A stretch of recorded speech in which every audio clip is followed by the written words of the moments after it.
natin ngayon ay beef stroganoff. Ang ating mga ingredients ay kalahating kilo ng beef,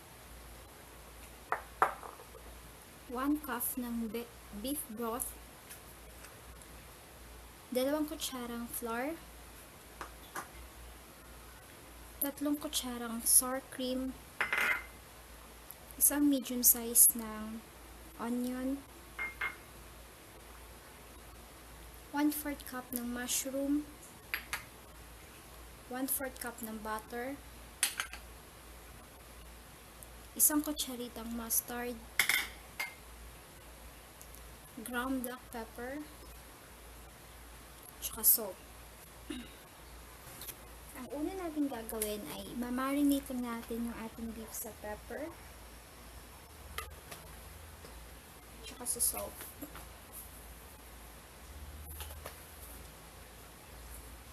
Mamarinate lang natin to for 15 to 25 minutes bago natin siya lutuin.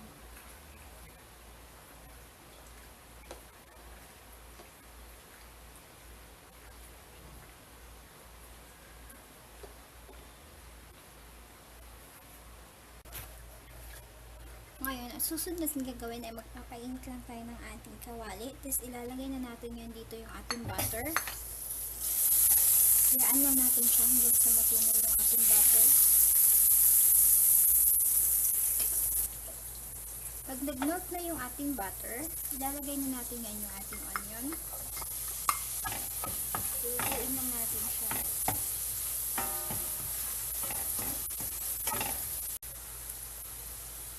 Ngayon, pag naluto na yung ating onion, ilalagay na natin yan dito yung ating minarinate na beef.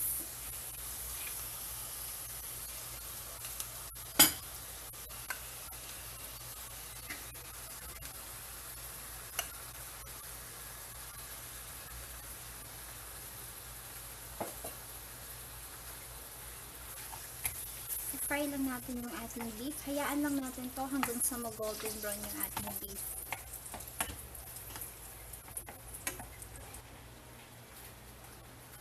Pag nag-golden brown na yung ating beef, ilalagay na natin ngayon yung ating beef broth. Then, simmer lang natin to. Hayaan lang natin hanggang sa mag-tender yung ating beef.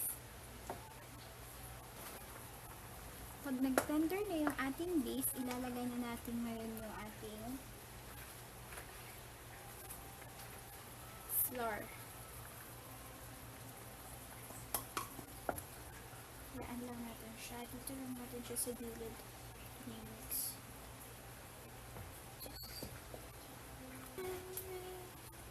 Hayaan lang natin pong kumulo para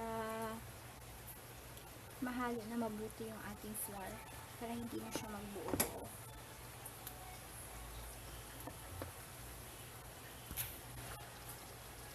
Ngayon, ilalagay na natin ngayon yung ating mustard.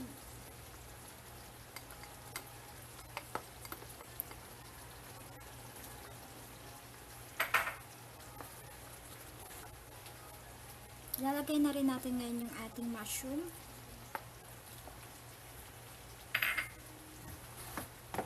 Simmer lang natin to for 10 minutes hanggang sa medyo maluto yung ating mushroom.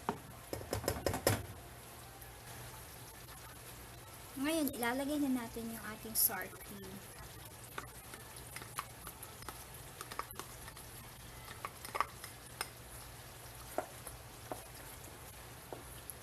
Hahaluin lang natin to siya.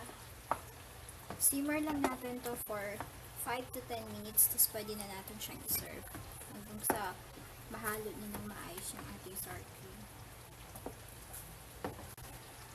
Ito na ngayon yung ating beef stroganoff. Pwede na natin siya ngayong i-serve.